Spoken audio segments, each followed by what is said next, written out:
Hello, guys, and welcome to Mark Tully the Vernal, where I talk about real life situations, personal development tools, and mental health tools that you can use to overcome them and reach your full potential. Today is a really, really special day. Actually, we have Graeme Doolin on. First special guest. Yeah, very special guest. First Australian guest, might be a massive mistake, we'll see. And we're also in a studio for the first time. The guys at Corso Creative have given us a free session, so thanks to those legends. And yeah, hopefully it'll go really well. And for anyone that doesn't know what he's saying, he said Corso Creative. Let's just get in there. I'm here for translating. Yeah. That's all he's here for, actually. Yeah, subtitles. To speak to my Australian market. Yeah. So yeah, Graeme, why don't you go ahead and tell us a bit about yourself? Thanks, man. So a few of your friends know me already, and I've left a mark in that circle. My name's Graeme Doolin. I am a trainer for manufacturers of vinyl window tint, and I travel the world helping people learn and apply graphics to cars and window tinting, what else? Paint protection films, all that sort of stuff. So, yeah, I've really found myself in a spot that a really fulfilling job, spending time with friends, get to travel, get to do, a lot of things. Has its challenges, but yeah, ultimately that's me now. That's my quick snapshot of, Graeme at 47 years old. Yeah, wow, 47. I didn't think you were that old. I don't look a day over 60. And knowing you as well as I do, which is very well, we'll get into that in a second, but you always thrive on a challenge for sure. Yeah, I tend to take them head on. Most of my fears, I'd run towards them. Yeah, just out of fear. Right? That's literally the we often talk about our flight or fight. That for me it's always been fight. Right? Yeah. From all of my challenges, and I don't sit well with the fears in life. So yeah, I tend to turn them into a challenge. Find a solution. And it doesn't always work. That also comes with its challenges because tend to be impulsive. But having said that, social anxieties and stuff like that would stop me from meeting so many people that I do. So if I stood in that fear of being shy or something like that, that they're the concerns I would have. But I actually met you at a servo. On the bikes. Yeah, on motorbikes, and I was like, I would always process things where I'm like, I don't know this guy, but I'll say g'day just purely because you're riding a motorbike, right? We've got a common interest. And yeah, at that point, it makes it really simple to find common ground with people. And then you can work out pretty quickly whether you want to still be standing there in the next 5 minutes. But yeah. It's actually, it's a really good community. Like anybody on a bike, on a bike, you're like, and there tends to be like a common trait with all bikers will be friendly sort of thing. Yeah. Because you're having fun. Like some people, it's the best place that they can be is on a motorcycle. Yeah. And others, it's at least at bare minimum you're having fun. And for us, for a lot of people riding motorbikes, and we tend to have that same common. A lot of people call it adrenaline junkies, but it's actually a focus point, right? Yeah. All the other noise disappears. So yeah, when I find things like that and vehicle wrapping or window tinting or the other things I do in my career, it's much the same. I tend to surround myself in those circles.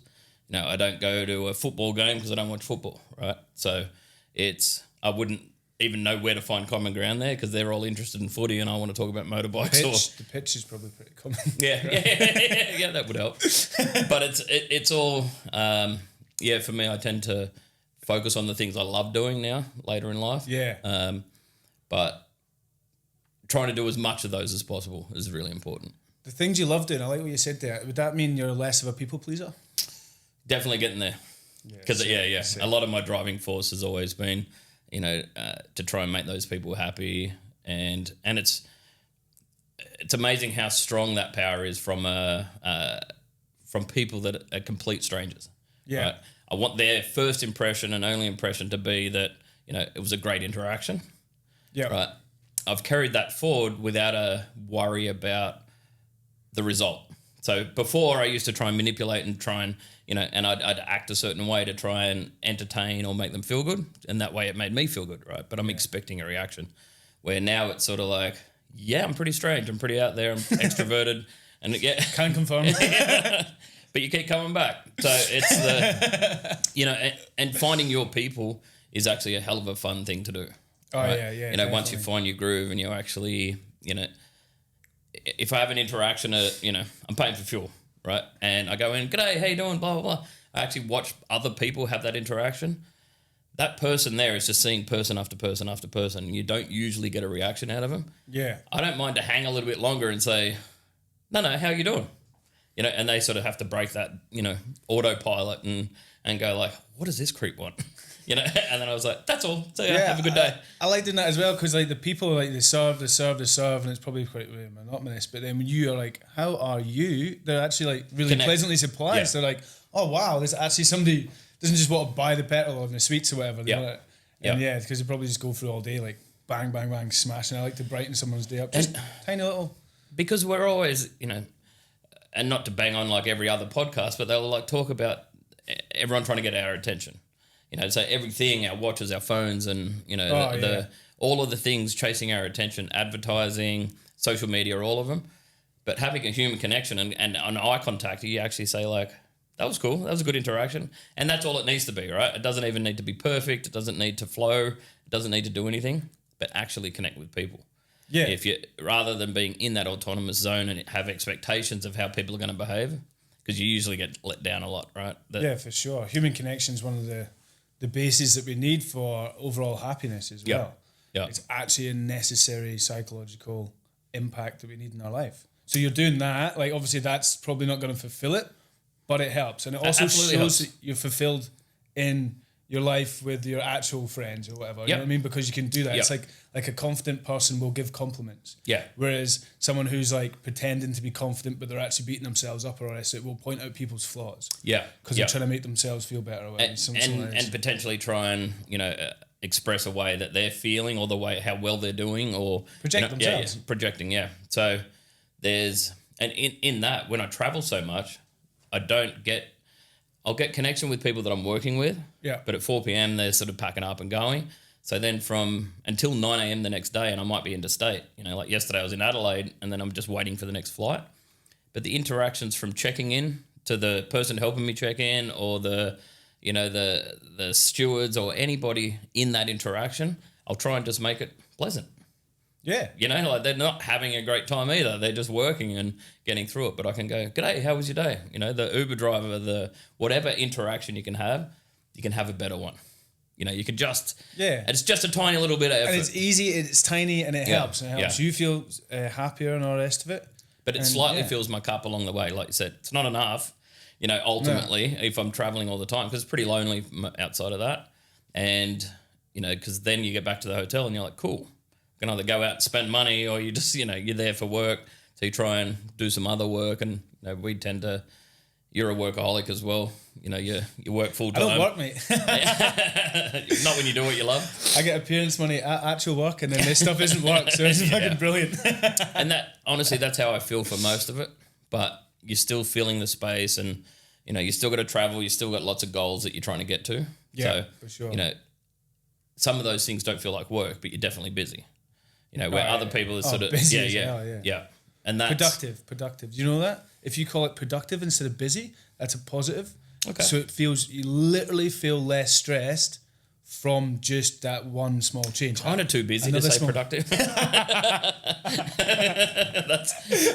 You just want me to lie to myself. Yeah, exactly. Well, no human being understands reality anyway. It's literally impossible. Our reality is the thoughts we feed our brain, right?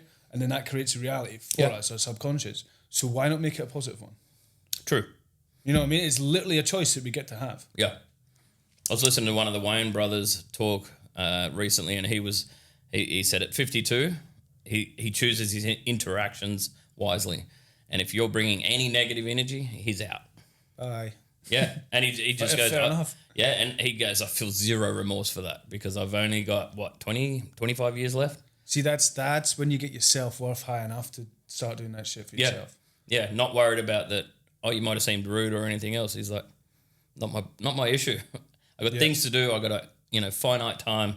I'm gonna do it, doing the best I can. And I was like, because it kind of feels when you're a people pleaser, inherently, it feels like you could have done more, or you could have made them feel better, or you could have done these, you know what I mean? You could have manipulated that situation for them to feel better.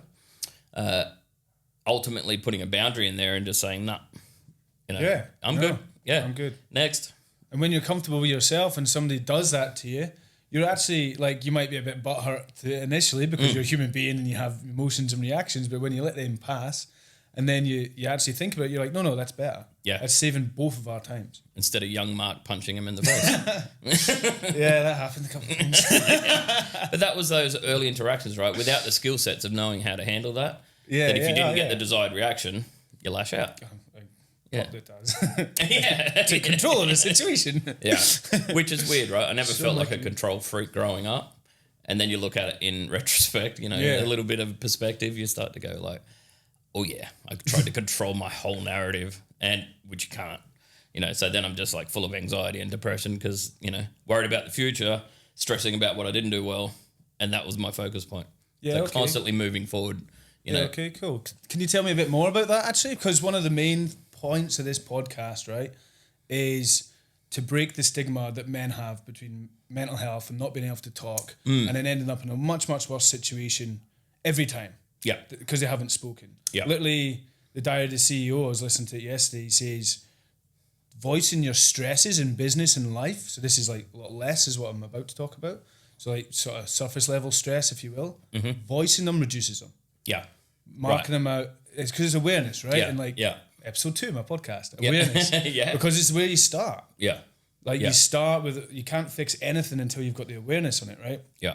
And what I was saying was the point is to break the stigma down by voicing real life situations, what actually happened, right? And then the solution and the positive outcome.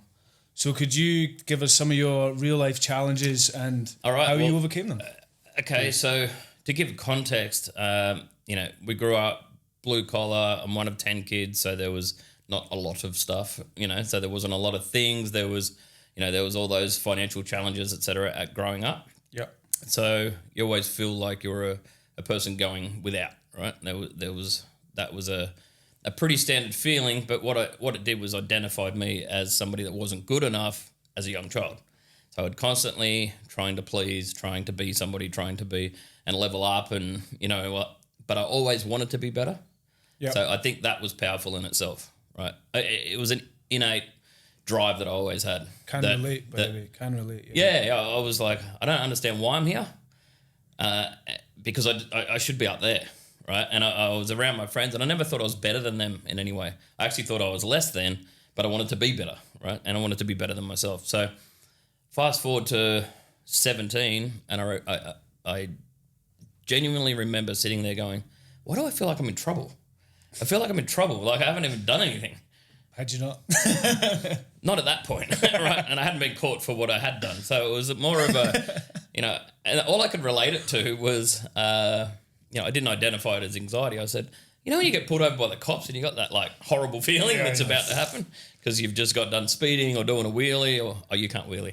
If you got done speeding, you would just be like, oh, damn it, I'm going to make up this story. And there was this, and then I identified it. It's the bike. Yeah. The throttle got stuck open. It's not my fault. I'm the victim here. Just a passenger.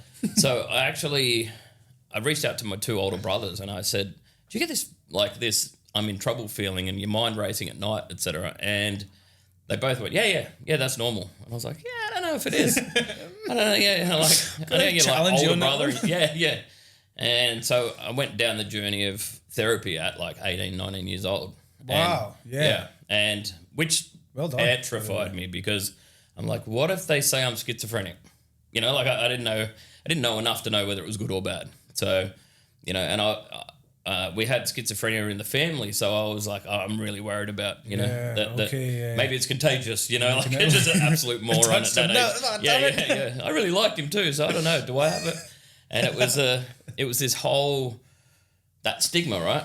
I talk to people and everyone's like, shh, don't worry about it. What are you talking about? No, you're fine, and just suck it up. And I was like, so in my own time and, with my partner at the time, she was always supportive, and she never knew it. She had pretty balanced sort of level-headedness, which obviously helped me at the time because I I'd feel like I need to lash out at something, and she'd always bring me back. But I didn't like that lack of control of those feelings, right? And emotion of being impulsive. And the funny thing about it was they'd given me more homework, and I was never good at homework. So they'd go home and try this, and then that would actually exacerbate that anxiety feeling, because I'm like, now I'm letting down these therapists. Now I'm not good enough. You know, like, so that I kind of played with that over like the next 10 years, and I had doctors giving me Xanax and Valium, and, you know, which my friends loved. That was weird. And you made loads of money. So thanks. No, I was never smart enough to. I was like, yeah, sure, have some. But it was more along the lines of, you know, I didn't like the way they made me feel. Right? Yeah. I was just doped out. And the first time I had a Xanax, though, I will admit, I was just like, oh, this is how other people feel. It's all quiet in there. And I was just like, this is sick. Yeah. And then I was like, oh, this is bad. I quickly realized, I was like, I've done nothing for 4 days. Yeah. Yeah. I missed my 27th birthday. And I remember telling a mate about it. I was like, oh, no wonder you guys, like, so I never got into drugs, right? I avoided it like the plague, because I always said I was just keeping it together sober. Yeah, you know what I mean? I'm like, I don't need anything to push me over the edge, or That's good emotional intelligence at a young age. Some of that was fear. I didn't have that. In all, full disclosure, I did not go down that path. Nope, did not have that. But it's and I still to this day, you know, it's other than smoking some weed here and there, which exacerbated anxiety, and I was like, cool, it's not for me. I wanted to be as chill as those boys were, but it was, you know, and always trying to fit in a circle. So yeah, alcohol was my jam, which is not good for somebody that's impulsive, and that enjoyed getting in a pub biffo, but wasn't very good at it. So there was this whole combination of things. I love how you play that down there. Yeah, just a little game of douche. Yeah, a little drunken little boxing. wrestle. Yeah, a little man cuddles in the car park. But Bonding. yeah, turns out I was really bad at it. But I always needed to find an outlet, right? So, yeah, of course. As I learnt that, and then in my mid-30s, I got divorced, and I felt like I was at rock bottom. I was like, I'm this anxious, depressed, medicated, failure at 35. And at 34, I was lying to myself saying I'm killing it, right? But then a buddy of mine sent me contacts for a therapist, and he said, you'll love this guy. And I walked in, the therapist just sits me down, and he's like, dude, it's going to be a long year, but we'll get you killing it. And shout out to Jim, he's retired now. I helped with his retirement package because we put some work in and spent some money there. But he was, he was amazing. And we, as I started to understand myself and then realize that I could choose to be who I actually wanted to be, rather than try and portray the narrative and make people think I'm this person, could just be that person, right? I wasn't my yesterday. I wasn't my faults. I wasn't my failures. I was actually who I am, what action I'm taking, the person I'm being moving forward. So he said, go and pick out of your friends, people you know, even people you don't know, but pick those attributes you love about them, and from this day forward, be that person. Not everyone's going to believe you. Not everyone's going to love it. Yeah. Many sources. Yeah. And that was a weird concept to me, because I was like, but now I'm just going to pretend to be that person. And he goes, no, you now act that way that you honour so much. Yeah. Because I'd put people on a pedestal around me, but I wouldn't ever put me on the pedestal. Right, I would never match them in any of those facets, right? Yeah, self-worth. Except for wheelies. I was hanging on to those. Wheelie King. What about Hannon? He's going to pop up. No. Yeah. We do have a buddy that can wheelie better than me, but we can't let him know that. Can you edit that out, actually? Yeah, don't tell him that. Hannon's actually terrible at wheelies. His snaps changed, dude. Yeah. It's because incorrect technique. Yeah. But I was always openly talking about mental health, and because it's very selfish, right? The way it makes you act and feel, because you're the victim, you're the problem, you're the you're the one that needs work, you're the one that needs help. So you're like this burden on everyone. That I'm the fuck up. You're gonna have to lean on me. You're gonna have to don't lean on me too much though, because I'll probably let you down. Like this was this self-belief system that my self-worth was always super low, but you don't know that if you don't know. Yeah. You know what I mean? Like I was just like, that was my narrative to me, and that self-talk And it took getting through all that noise to actually find a spot where I went, I'm actually a good dude. I've done some shitty decisions, but, but I needed outside people telling me that. Yeah. Not waking up saying, no, you're all right, man. When did you start saying it to yourself? When did you realise it?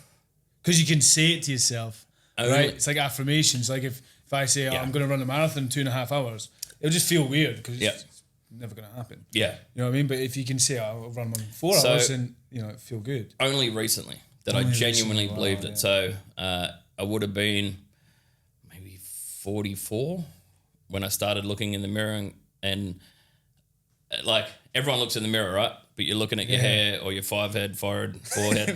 Yeah. But I'm looking at, presentation. I'm using a mirror for a tool rather than actually like you make eye contact with yourself in the mirror and you're like, oh, creep. I'm not comfortable there, right? Ugly picture and hanging up in my bathroom. Not a lot of people love photos of themselves or, you know what I mean? Because you'll go and list all your, except you would love photos. I don't. I look way better in real life. IRL. So my point is you don't have that genuine belief in yourself that somebody's going to lean on me for this thing. But when I started training, so, I was window tinting and doing vehicle wraps for 25 years. Then when I got asked to be a trainer, I was like, I'm not a trainer. I'm an installer. This is, you know what I mean? I work on the back end. That's not who I am. And I went up and did my first day and I'm like, man, they're going to know. And I was doing it for 3M Australia. Imposter syndrome. I'm going to get found out. I'm going to get found out. That took me nearly a year to get past that. That what if they just find out that I'm just one of them? Every new job I start as a Sparky, I've been doing it for like 18 years. There you go. I'm like, oh no, they're going to find out my shit's barking. And then I get there, I'm like, I actually know what I'm doing. Yeah, everybody's actually leaning on you for information, right? Yeah. Then I realised, that I was not only a great installer. Well, that was hard to say, but it was also a business person, a salesperson, all the hats that an entrepreneur and a small business have, right? Also, while trying to be, a role model to other people, and a role model to my stepdaughter, and trying to do the right things by Bianca, and trying to be this powerful person on all accounts, and all you could focus on were your faults. Then when I was like, you know what I can do? And this is it started bragging to myself about myself. Yeah. Right? And just quietly, like I didn't have to. That's a cool tool. Yeah. It was good. I was like... I might steal that one, actually. Once I realised those voices in my head are never going to go away, right? No. But I can change the combo. So I'm going to make that combo go, you'll outwork anyone, right? You might be late, but you'll stay later. You know what I mean? Like I would always go like, fuck, I'm always late. Can confirm, always late, right? That's why I ride fast. But it was that, like a combination of those things that I went, there was always a but that I could, because if you said to me, you're shit, you're always late, I would actually argue the point. Yeah. It's okay if I say it though. Yeah, right, because I can confirm it, right? So then when, outside source said I was good or bad, I could argue the point. If I said I was bad, I believed it. Yep. So I was like, maybe I'll believe it if I say I'm good. I'm going to have that same amount of time to say that same rhetoric. I'm actually all right. I'm a good dude. And then it got into, I'm proud of who I am. I'm actually a good person. I'll do the right thing. I'll save somebody on the street that's getting in trouble. I'll help somebody with a flat tire. You know what I mean? Like that. Yeah. I just do good people things, like I don't steal. Like there's all these things that you can go, I'm doing my best and I'm doing a great job at it. I give to charity. I look after animals. You know what I mean? Like I'm an, empath. You can start bragging about yourself. That's cool, man. Yeah. But in our culture, we get smashed for that. Smashed for bragging about yourself. Yeah. There's arrogance, but then there's like confidence, and it's like where's the line? You know what I mean? Confidence is powerful. Oh, yeah. I love seeing a confident person, right? That's just and those male mentors that I'll like talk to or see, and you just see them just walk into the room, and they're like, it's referred to as energy. Yep. You've got that energy. Walking over to the coffee shop this morning to meet you, you're just standing there with confidence. It's eye contact, chatting to the barista. Yeah, I've bought coffee before. I'm pretty confident of that. Yeah. But that's you in any space. Yeah. Right? Really? That's what that's exactly the And it's not what you look like, it is actually you. You'll walk into a space and you'll still question it, you'll still second guess it. Those interactions, they're the ones that I take. Yeah. Right? Because I could go in and order a coffee and I don't want to talk to them. I just want to roll through social media till I get my caffeine hit. Or I can leave my phone in my pocket and go, hey, man, how's your day? I actually made them sign up to my podcast. Well, I was waiting Tell me you're not confident, right? Did you listen to podcasts? I was like, Yeah. We're going to do one around the corner. I was like, here, listen to this. Like, Yeah. Oh, cool. Yeah. And it's like, because it's literally behind their shop, the place, they were like, oh, that's so cool, so they're dead into it. And then, Yeah. Yeah, they're probably not listening. But that's the irrelevant part, right? Because how about they probably will listen to it? Yeah, they will. That's they absolutely will.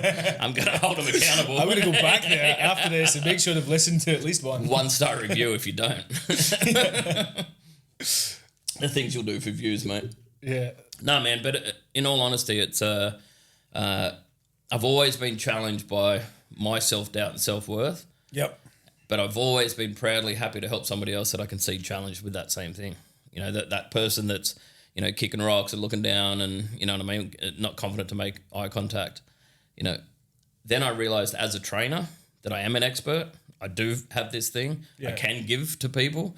And I'm like, this job kind of seems like a stitch up because I'm getting way more than they're getting.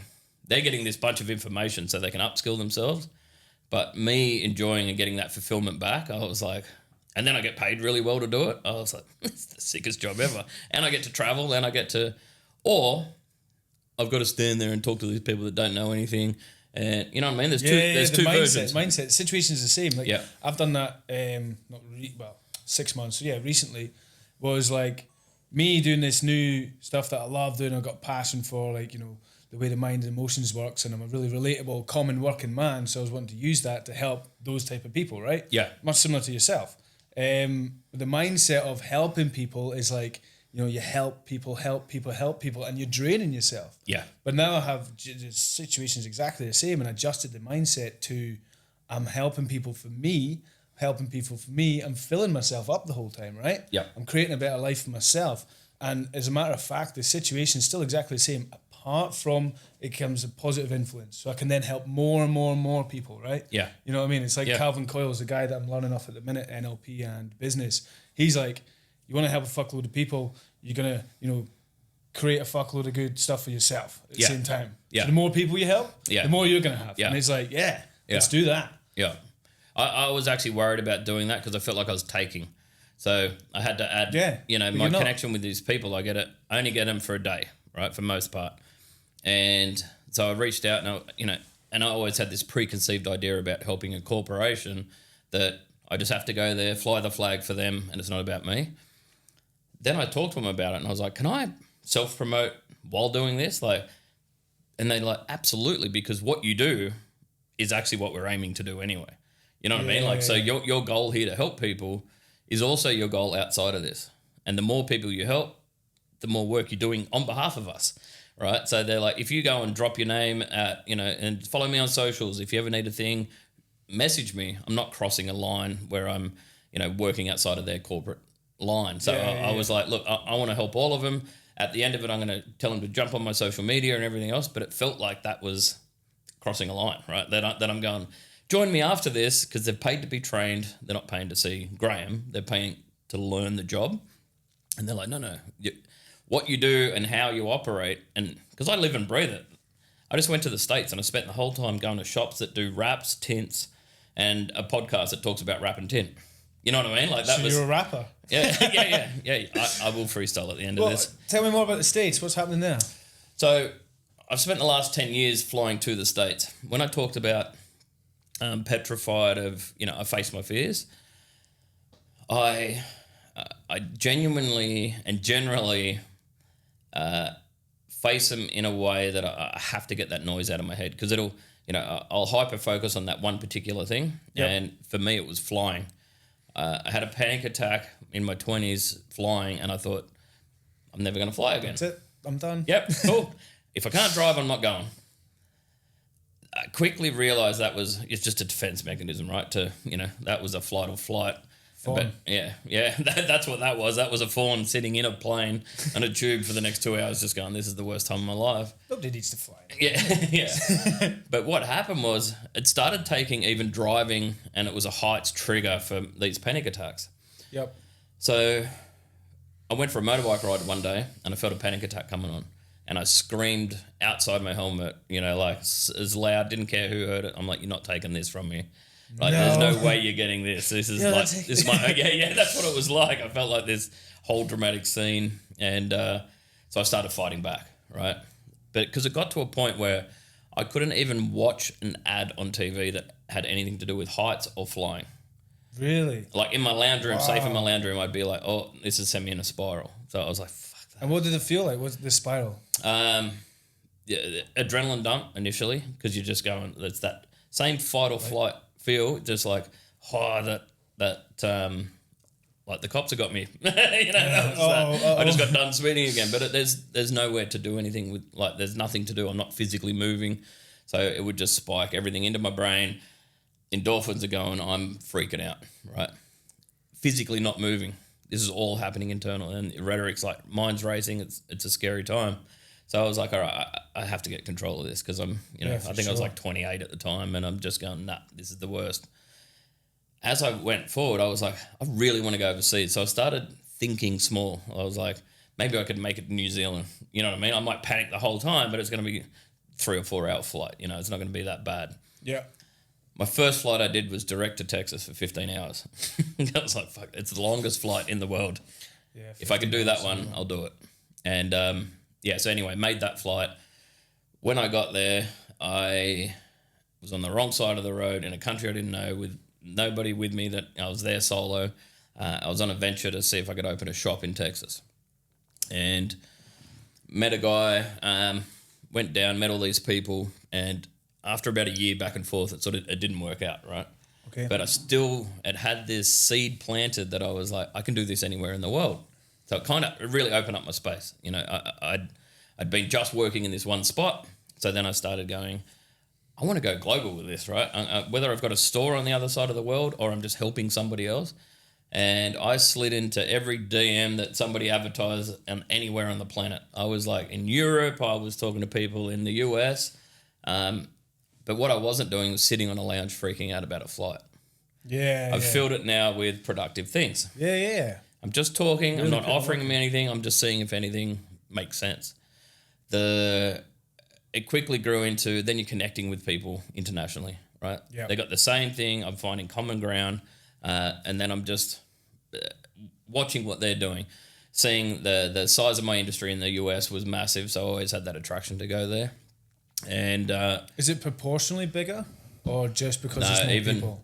No. It's even the resources are also poured into it. So each, because there's obviously bonuses for manufacturers pouring into that market.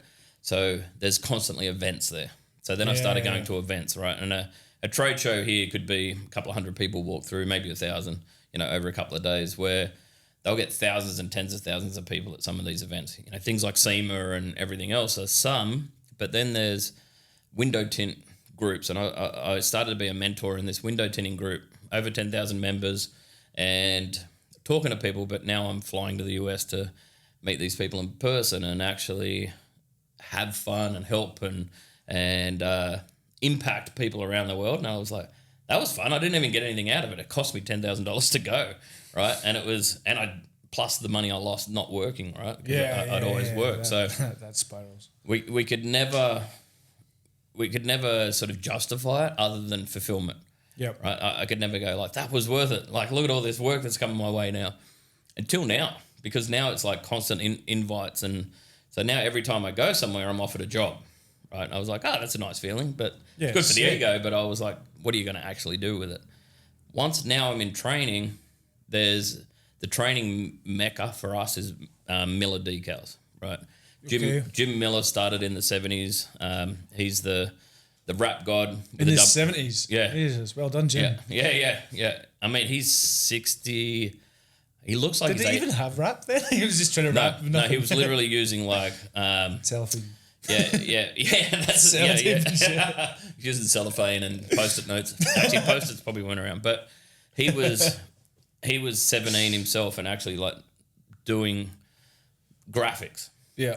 Now he just turned 60. Sorry to out you, but he's built this facility it's in Atlanta, Georgia. All the other trainers go there, manufacturers go there, and we're kind of like meet your people, right? Yeah. And it's not as culty as I just made it sound, but it's like this whole thing where like-minded people like myself that actually want to help, have fun, enjoy it. And there's like a tourist thing inside our industry because it's so big over there that you'll go and visit other like shops. Actual like attraction sort of thing. Yeah. So you'll walk in and you're like, hey, I'm at Miller Decals, blah, blah, blah, because the world's so connected now and it's a thing to get there. Right, that's interesting. Well, yeah, and then I just come back from there. I just spent a few weeks over.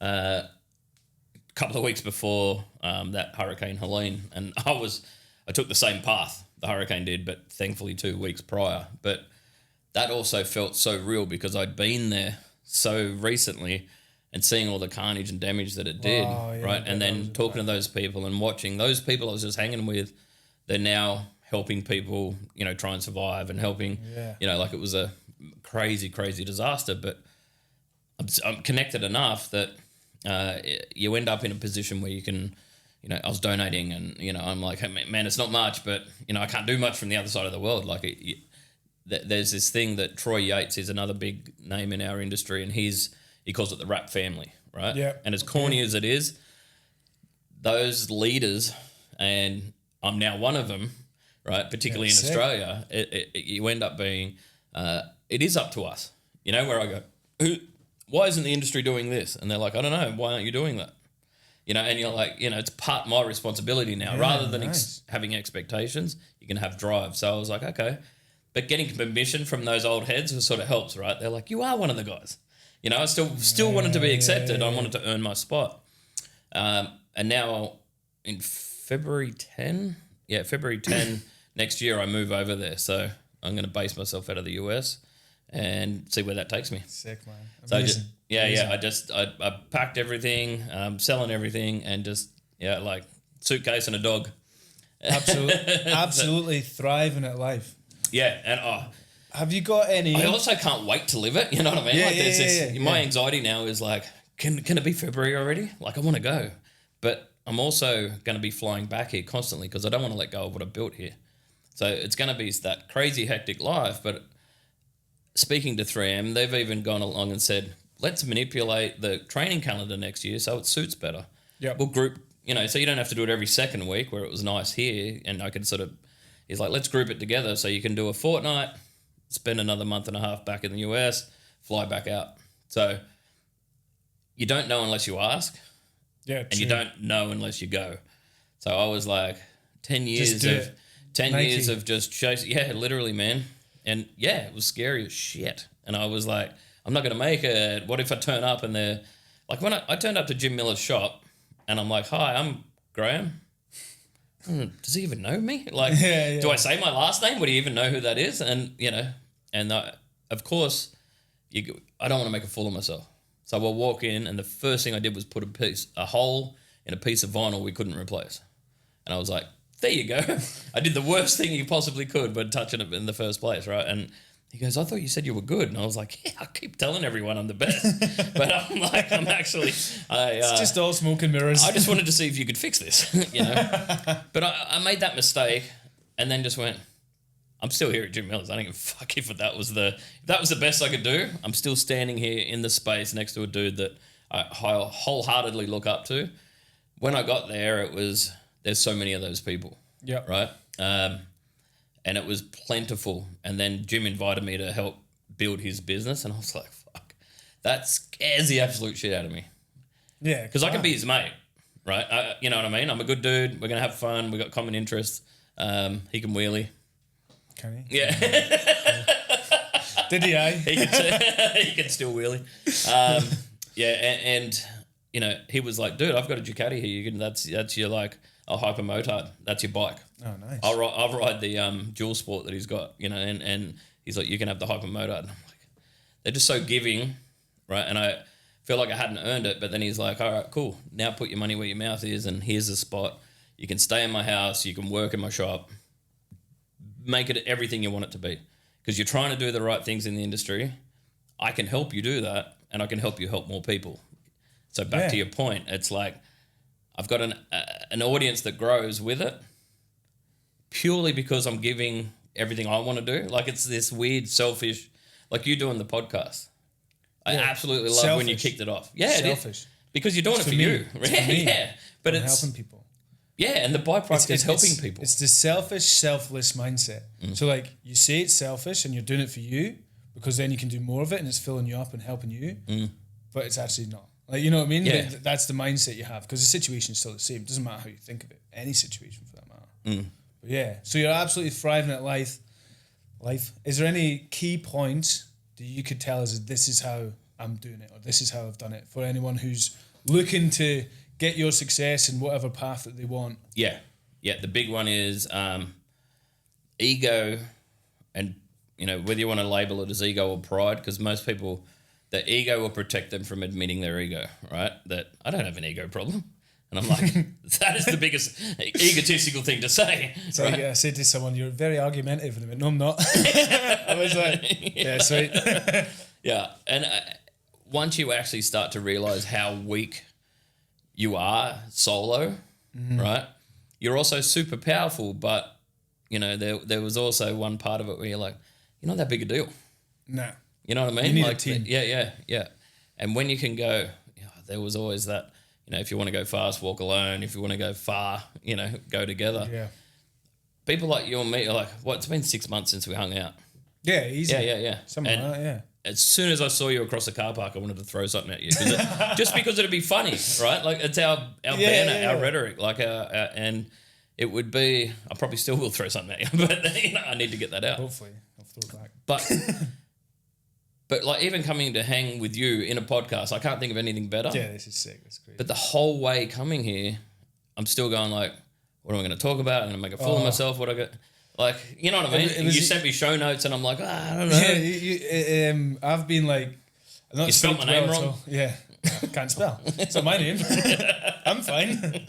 No, this week I've been sleeping terrible, and normally my brain will be firing about stuff like this, about yeah, and I hadn't really written anything down until like last night when I was trying, and I kind of got in the flow, and I was like, oh yeah, cool. Yeah. And then we haven't really followed my notes anyway, a little bit, but it wasn't until I got in the mirror this morning and I looked at myself and I was like, hang on here, because I've been all anxious and nervous, and I went, stop trying to make it perfect. Just go and have fun. And then I got excited. Yeah. And I was like, I'm going to see my mate Graeme, and it's always sick when I see him anyway. And and I was like, right, now here we go. This is more like it.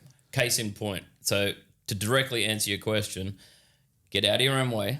Get out of your own way. That you don't even know what that is until I'd say, having people like you in my life, I can go, hey man, what do I need to improve on?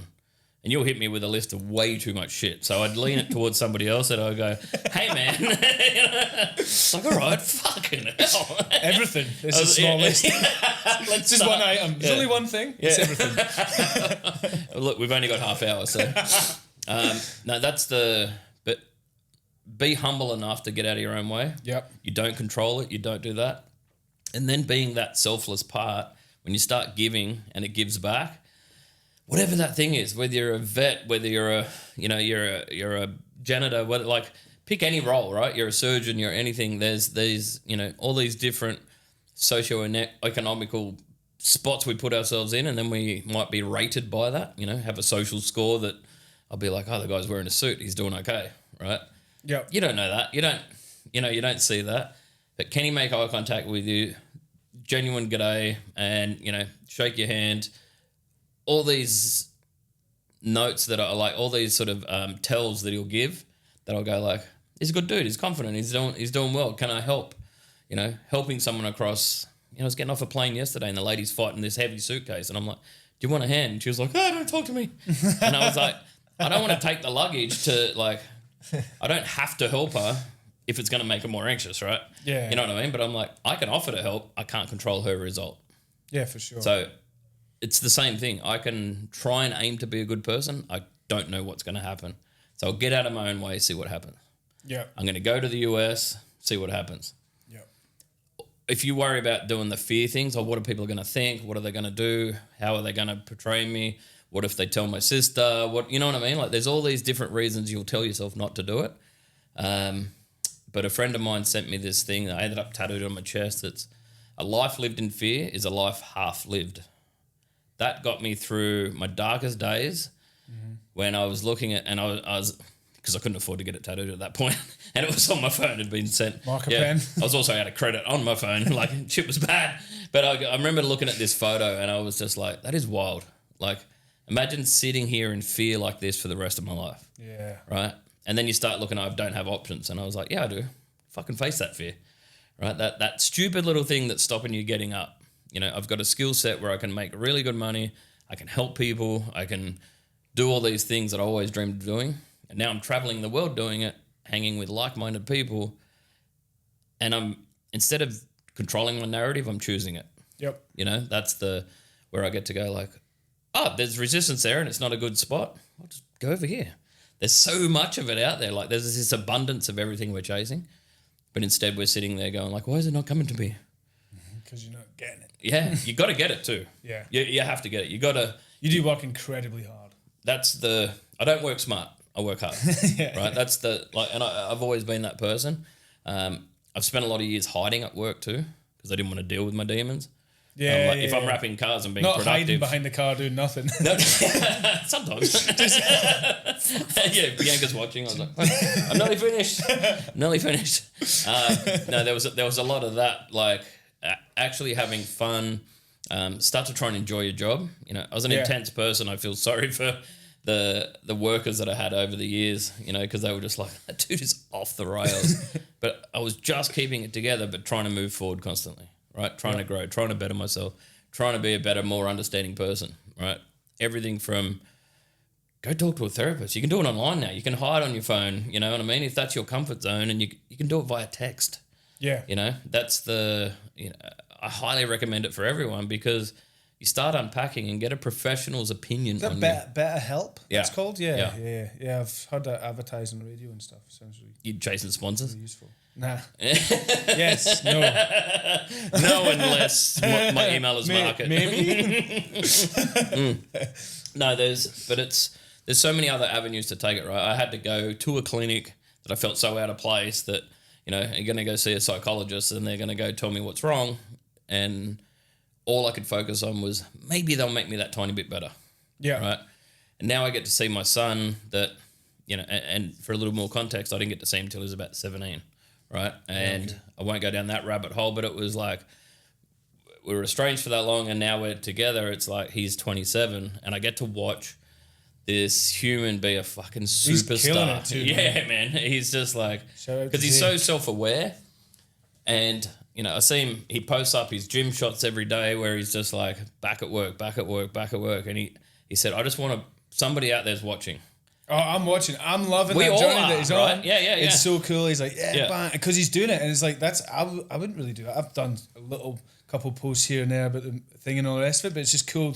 But you won't post that. What's the reason you won't post that? Is because you're worried about the betrayal, right? Yeah, absolutely. Where he's Plus like I'm doing other stuff, but yeah. Yeah, I get it, right? But it's for a lot of the time you don't want to overdo it. Where he's doing it, and he wrote a caption the other day, 1% better, and I was like, this motherfucker. That's 1% a day. That's it class. flies you up. He's right? so good. Yeah. He reacts so well to, like, if I say something and he likes it, you'll put it on Facebook or whatever, and it's fantastic. Because it hits him, and he's not afraid to say it. No. And that when you have an influence on somebody that you can make them, you know, it's a bonus that it's my son because there's the connection outside of that, but it's also even him as a mate. That's the kind of mate you want. Yeah, absolutely. Because he's doing what you said. He's getting out of his own way. Yeah. He was just Shout out like, to him, I think this way and I don't like it, so I'm going to go do a different thing, right? I'm going to try and evolve. He's helping another buddy through some shit, and he didn't come to me to say, oh, I'm helping Steve over here, and he was like, I heard it third party. They're like, oh, you know, Steve's going through some shit, and Jaden's there for him and like directing him, and I was like, of course he is. You know what I mean? Like, I'm like, of course, because that's the person he is. He's that helpful, And I was like, wait, so am I. And he goes, yeah, I got the idea from you. You help all these people. And I was like, oh. Wow. I was like, yeah, I am the man. That must have hit you well. Oh, yeah. No, I didn't cry. I was. You're crying. Yeah. I'm not crying, you'll cry. But there's not only him as a son, they're the people I want to be around. You know what I mean? Like, yeah. You know, you got an obligation as a father, but it's also like, I went, dude, have Friday off. I'm in Sydney. Let's catch up. And he was like, what time do you get here? You know what I mean? Yeah. And then I'm like, actually do work. Do what you're supposed to do. Don't ditch responsibilities. He goes, no, I got it sorted.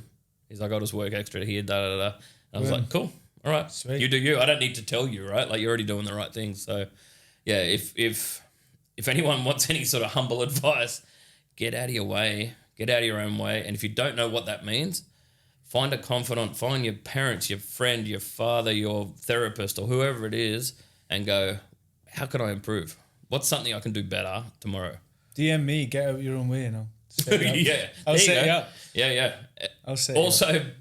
be stable enough to get ready for Mark's advice, because he's a straight shooter, but it comes from nothing but love. And you would know, because you were actually my first client. Yeah. Yeah, when I was practicing the Jay Shetty course. When you know what's mad, right? Sorry to interrupt, but you know what's mad? That was a year ago. Just a year ago. Well, and I'm already got my own business. I have paying clients. I'm doing more to learn more, to give more value, and run the podcast. It's sick. And you're warming up. Yeah, you're exactly. just getting started, I'm building the foundations right now. I'm not even started yet. And you talk about that, and you're also doing that with a full-time job. That you're doing shift work too. So, you know what I mean? You're night balancing. Shifts wrecking me, Yeah. But there's, from an external view, people who can go like, oh, Mark's doing a podcast. Mark's doing this. Mark's, running marathons. Mark's doing, you know what I mean? Like, you're doing these compilation of things, but doesn't it sound like we're talking about someone else? Because the Mark I know was like, I could catch up with him. Well, for the last couple of years, I could have gone like, let's go get on the piss, because I could pretty much guarantee it was a Friday night and you're probably on the piss somewhere and I could just catch the ride, right? Probably 3 years ago now, Yeah, but which is fine, because you know what I mean. Like, that was part of your journey, and it wasn't like a alcoholic problem. It was you're a sociable guy. We were doing these things. You've still got that same energy, and just doing it with production now. Yeah. Right? So I hit you up for beers last night and you ditched me, and I was like, this Yeah, bitch. because you said beers today. Oh, right. I didn't know you wanted to day drink. I was nervous as fuck about this podcast. I was like, no, I'm not going for beers. I'm hungover tomorrow. Yeah. I was like, no. But no way. Even you realising that this morning, you're like, you come and hang with me. What'd you be nervous about? But you got a studio, you got... Yeah.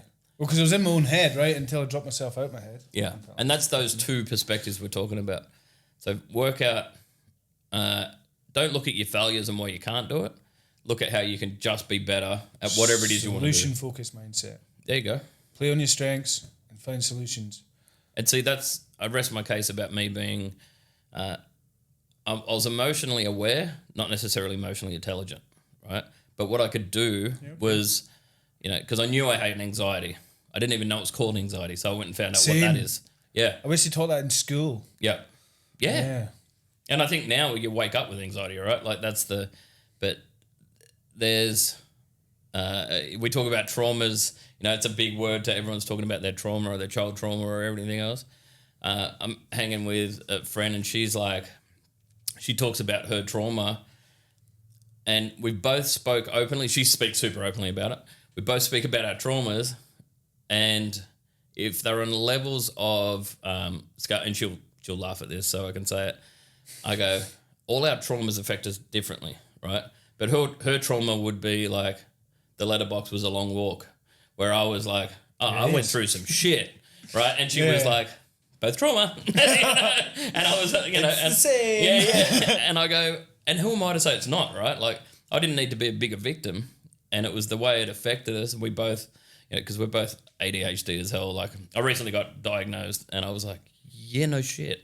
This is why I do 12 things, Oh, I know. Yeah. But I've now focused those 12 things to things I want to do.